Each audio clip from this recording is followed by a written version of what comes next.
உடையெல்லாம் கழட்டிட்டு தட தட தட தடன்னு அந்த கிணத்துல 3 பேரும் வரிசையா விழுகுறாங்கங்க.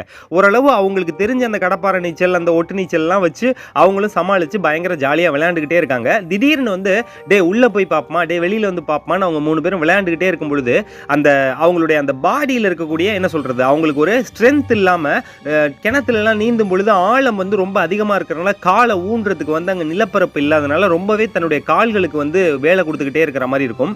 அப்படி வேலை கொடுத்துட்டு இருக்கிறனால அவங்களோட உடம்பு ரொம்பவே டயர்டாகி அதில் வந்து இருவர் வந்து மேலே எந்திரிச்சு வந்துடுறாங்கங்க.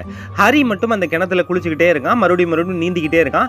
இவங்க 2 பேரும் வந்து மேல இருந்து வாடா போலான்னு கூப்பிடுறாங்க. இல்லடா நான் இன்னும் கொஞ்சம் நேரம் விளையாடலாம்டா, ஜாலியா இருக்குடான்னு அவன் விளையாட இதை பார்த்த மற்ற இருவர்களுக்கும் பயங்கர ஆர்வம் வந்துருது. உடனே அவங்களும் குதிக்கிறாங்கங்க. குதிச்ச உடனே இந்த 3 பேரும் சும்மா இந்த கிணத்துக்குள்ளே எவ்வளோ நேரம்டா மேலாப்பிலே நீச்சல் அடிச்சிட்டு இருக்கிறது. பொதுவாக கிராமத்துல எல்லாம் கிணத்துக்குள்ள போய் மண் எடுத்துட்டு வரதுன்னு சொல்லுவாங்கல்ல, அந்த மாதிரி நம்ம